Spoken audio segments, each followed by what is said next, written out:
dernier quart d'heure de Smart Bourse chaque soir, c'est le quart d'heure thématique. Le thème ce soir est un vaste thème d'investissement qui est celui de la robotique et nous allons nous focaliser sur un cas d'investissement spécifique, celui de la société américaine Palo Alto, avec Alice Labouze à mes côtés en plateau, présidente de Trecento Asset Management. Bonsoir Alice. Bonsoir Grégoire. Merci beaucoup d'être là. Bon, la robotique, c'est une des deux grandes thématiques que vous gérez chez Trecento Asset Management. Il y a la santé et la robotique. Les deux d'ailleurs n'étant pas totalement imperméable. Il y a de la robotique dans la santé, je crois.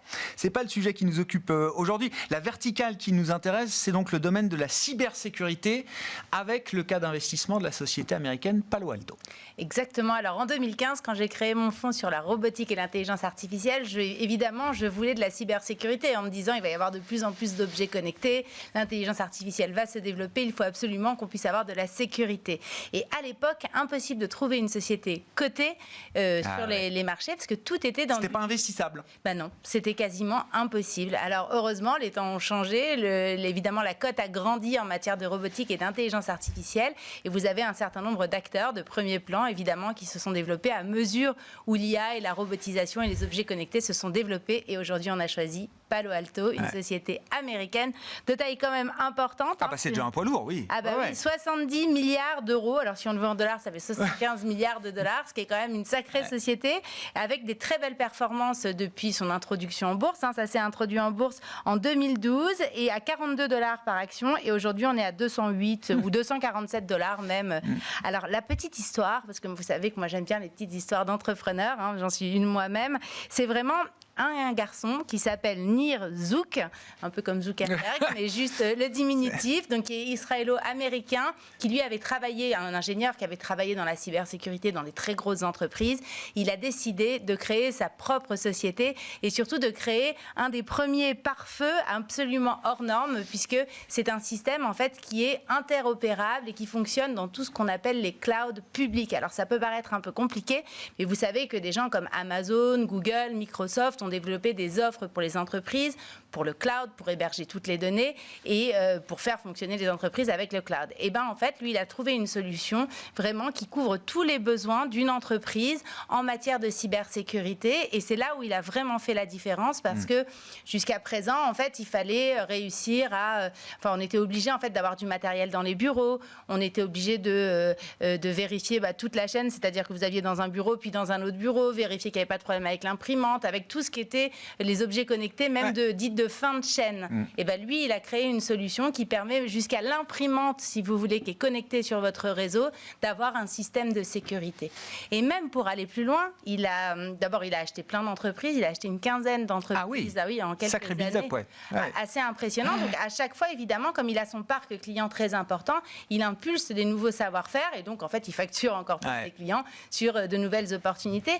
On sait qu'il y a de plus en plus d'attaques de cybersécurité et que en fait ils vont très vite. C'est intéressant ce risque cyber parce que beaucoup d'économistes, de banquiers centraux signalent que c'est un risque au moins aussi important peut-être que le risque climatique du point de vue des entreprises, de l'activité économique. Et on n'a pas l'impression que ce soit un risque au niveau des conseils d'administration et des COMEX qui soit encore pris aussi au sérieux que ce qui devrait être.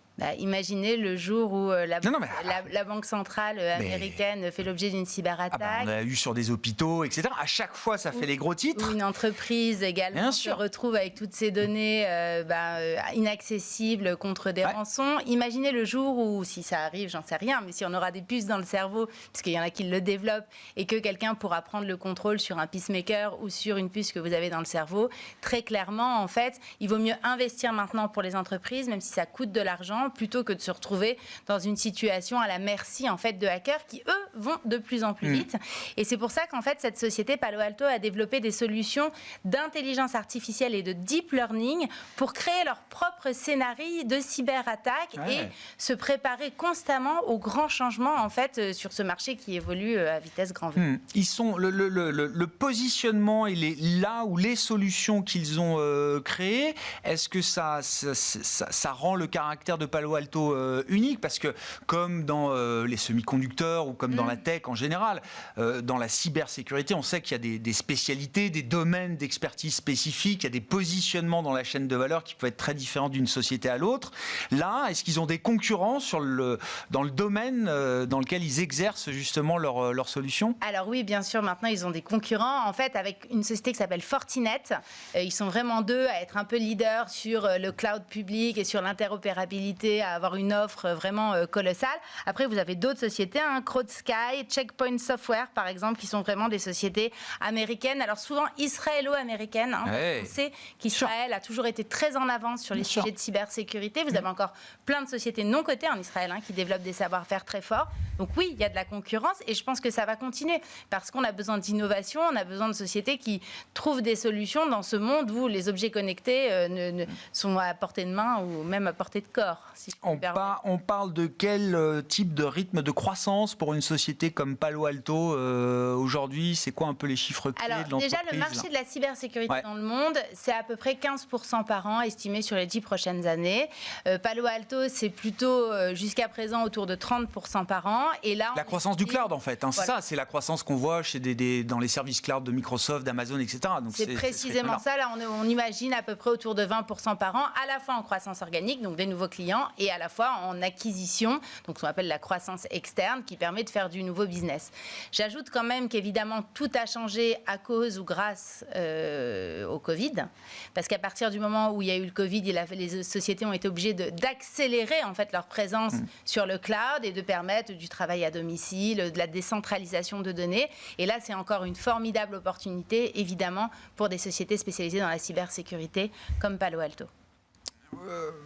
Quand on a vu le Nasdaq reprendre 40% en 6 mois, ce qui fait peut-être une séquence historique en termes d'intensité de hausse pour l'indice des grandes valeurs technologiques américaines, j'ai comparé, j'ai regardé, évidemment c'est plus 75% Palo Alto depuis le début de l'année, 75 milliards de market cap. Qu'est-ce qui est intégré à ces niveaux de prix et de valorisation de la société? Alors j'ai même pas regardé le PE parce que je sais même pas si c'est c'est sain de le faire, ça doit être délirant. Non mais c'est normal, mais comment on évalue justement la valorisation d'une entreprise à ce stade et comment on jauge du potentiel encore d'une entreprise comme celle-là sur le plan de l'investissement boursier? Je pense qu'il y a deux approches. Il y a le fondamental dont vous parliez, il y a la question de la valorisation. Donc on va quand même la donner, on va oser la donner. Donc en valeur d'entreprise sur chiffre d'affaires, c'est 9 fois.